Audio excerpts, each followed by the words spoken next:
That man don't respect you, and he ain't never gonna respect you. He don't respect you. He's never going to respect you. I was telling my homegirl this a little while back, and she got mad at me. Y'all tell me if I'm wrong or not. But I feel like at the point where a person's disrespect keeps going beyond your expressed boundaries, that's no longer just a disrespectful person. That's a person that's never going to respect you. And you need to treat it as such. Like we look at, let's say for instance, you can't pour love from an empty cup, and we forget that goes for everything else too. You can't, a person cannot pour respect from a disrespectful cup. You know, it's one thing if you've done something to warrant disrespect, you know, you really done something trifling, you really done something messed up. But even you, the one watching this, the women watching, there's gonna be some guys watching this too, and this goes both ways. But you operate with a general level of respect for people. Like they had to literally do something really atrocious in order for you to get out of character and disrespect them. And then even sometimes then you still won't disrespect them. But there are some people who by default walk around with a certain level of disrespect and disregard for other people's feelings, just based on their own value system and their own morality, ain't got nothing to do with you. But when it has everything to do with you is whenever that disrespect is allowed to continue beyond your expressed boundaries. That's how you know a person is never going to respect you. I told her that. I'm going to tell y'all that. She got mad at me. I don't know if y'all gonna get mad at me.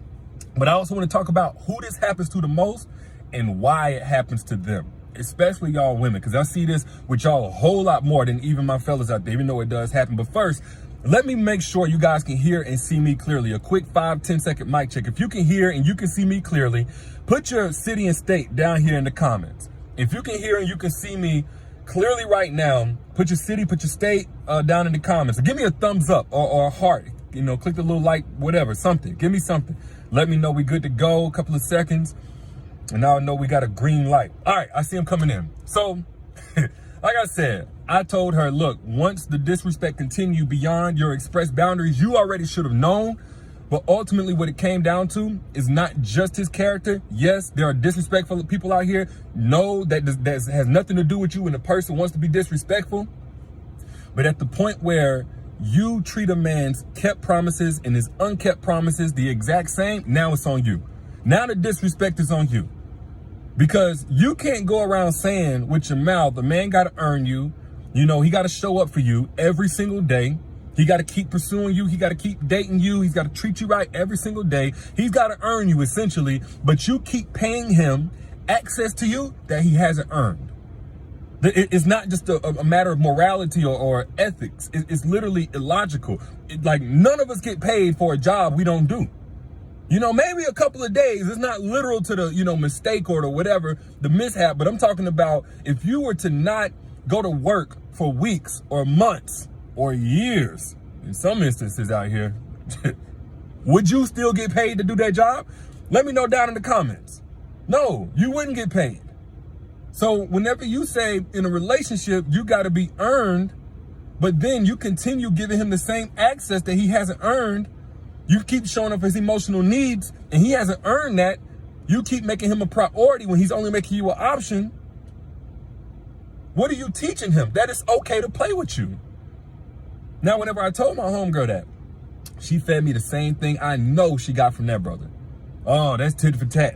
Oh, you can't be weaponizing the vagina. You can't be holding out. You can't be withholding because you mad. You can't be retaliating. That's tit for tat. You trying to go tit for tat. That's childish. No, it's not tit for tat. That's cause and effect. Again, basic principles of logic. It's cause and effect. If you have a plant and you don't put that plant near a window where it can get some sunlight and you don't rotate it and you don't ever change its oil or the pot or whatever, and you never give it anything that it needs, what's going to happen to that plant? It's probably going to wither away and it's going to die at some point. Now you're going to look at that plant and say, well, you going tit for tat with me, plant? No, it's a plant. It's a living thing. It's, you know, it has organs, it has needs.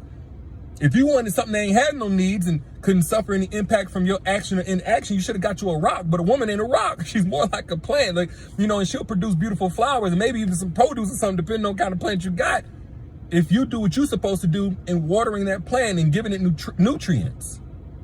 That's all it comes down to. Because here's the thing. Whenever you allow yourself to be mistreated over and over and over again, because you want to be this ride or die, and let's deal with that. Let's do away with the ride or die.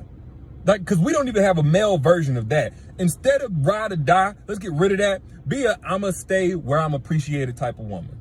I'ma stay where I'm celebrated type of woman. Or else you'll be wither away and die where you're deteriorated every single day type of woman. Even if you married, relationship, fiance, marriage, I'm not gonna say it don't matter because vows matter, but God didn't design marriage for people to get hurt. That's why he makes provisions for you to get out, especially if a person is unrepentant with whatever it is that they've done wrong. But you can't be so loyal to a relationship title of any level that you forget to be loyal to your mental and emotional well-being. But back to what I was saying, all the women that want to be so ride or die, and I'm going to hang in there and I don't care, I'm going to just keep giving him access to me. Y'all got to understand something. All you're doing is allowing yourself to become the woman that ain't going nowhere. Yeah. Y'all, if you've ever heard guys talk, you've heard she ain't going nowhere. She ain't going nowhere. And how do you end up becoming a woman that ain't going nowhere beyond just allowing disrespect to continue over and over again?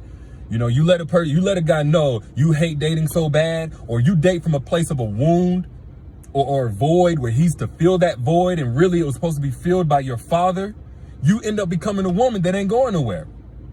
You know, especially women who hate to start over. I'm not saying we should love to start over. Nope, most people don't like getting reinvested into a whole new person over and over again. But if you get to a point where you literally can't, maybe you're trying to prove something to people that were aware of your old relationship breaking up. Maybe you feel like you got to make this relationship work because you got kids and they need a father figure, even though you need a healthy relationship partner in order for you to be the mother figure that you were called to be. Or you trying to prove something to an ex, you end up becoming a woman that ain't going nowhere. Even when she's in a place that's starving her of the nutrients that she needs. Again, respect, priority, protection, reciprocity. You end up becoming that woman like, she ain't going nowhere. And the women that ain't going nowhere, they take whatever they get. They don't get what they deserve. You're going to take whatever you get. You're not going to get what you deserve. Because you're in a situation with somebody who's proven that they're not going to respect you. And now you're no longer respecting yourself by allowing this person to have access to you. Cut it off. Distance yourself. I'm not saying every single mistake or whatever the case may be, but you're well within your rights. And I say well within logic to let a man know, especially as any kind of disrespect or disregard continues, hey, this is having an impact on me. Why? Because if you keep showing up for somebody else's emotional needs and that they're not showing up for yours, it's going to have an additionally destructive impact on you. That same energy that you're now using in order to show up for them is taken away from your ability to stay focused, to stay clear-headed, to stay happy and optimistic, to keep putting self-care into yourself, whether it is that you work out, whether it is that you take yourself on dates, whether it is that you like to look nice every day and hang out with your friends and connect with your kids or whatever the case, it's going to start taking away from those energy reserves because you're not being poured into what you need to be poured into. Because you're not being respected. It costs you something. It's not free. So no, you can't be so loyal again to a fault where you're disloyal to yourself. You need you. You need to protect you if nobody else is. And if the person in your life is not protecting you, why are they there? What value are they giving you? Some of y'all really need to do an audit. If you could lose a person today and over the next 3 to 6 months, you know for a fact absolutely nothing would change with your life, or it would get better. You would have more peace. More clarity. You would have more energy. You would have more space to go and achieve your dreams. If you can look at the people in your life or any person, especially your romantic partner, and you know that nothing really would change in a negative way, why are they there? Why are they there? Only thing that they're doing, if you have this dead weight in your life, they're just getting in the way. Yeah. We talk so much about good men, evolved men, they recognize a good woman whenever they see one. Yeah, they can also recognize a woman who maybe used to be good, but in the state her soul currently is, based on who she's allowed her soul to be subject to and the treatment that's come from that person, she's no longer good. I know that comes as a shocker. As a good woman, you may not even be good for the type of man you really deserve because you're allowing yourself to get mistreated. You're allowing yourself to get used up by somebody who doesn't deserve you. That's one of the key things to positioning yourself for an evolved man. We talk about a good man, an evolved man, and the number one question I get down in the comments is, where he at? You don't have to go looking for an evolved man. He's looking for you. When you're a good woman, when you got good intentions, again, whenever you have a certain level of respect that you come to people's lives with, and you're selfless and you're caring and considerate, which is a lot of y'all watching right now, He's looking for you. The problem is a lot of y'all are out of position. You don't know how to position yourself to be found and to attract an evolved man into your life. Now, we talked about this in depth. I broke this down step by step in my free masterclass, The Secrets to Making Evolved Men Crave You. If you want those secrets, click the link that's pinned down here in this comment. Get access to that masterclass. Again, it's absolutely free, but it's coming down soon. I extended it for those who missed it, and it's also in the caption if you don't see that comment pinned at the bottom. Get access to that now, and you can get how to evaluate a truly evolved man and how to position yourself effectively, regardless of what's going on with all these other women out here these days, for an evolved man to come into your life. But back to what I was saying.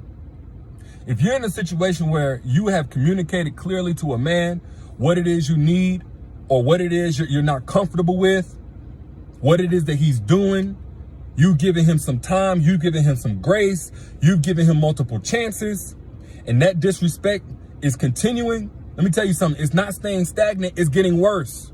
All you're doing at this point is enabling him and teaching him that you can be played with.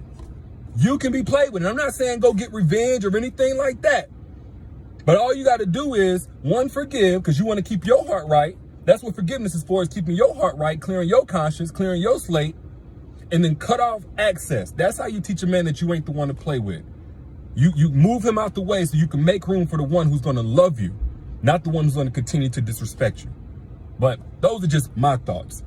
Y'all let me know what you think down in the comments. I'm going to check these out. Also, share this stream if you feel like there's somebody on your timeline who probably needs to hear this message. And don't forget to get access to the free masterclass that I did, where I went in depth about how to position yourself and how to attract an evolved man into your life. It's pinned down here, right here. Says free access to the masterclass. Get that link, hit that link, or the link that's in the caption.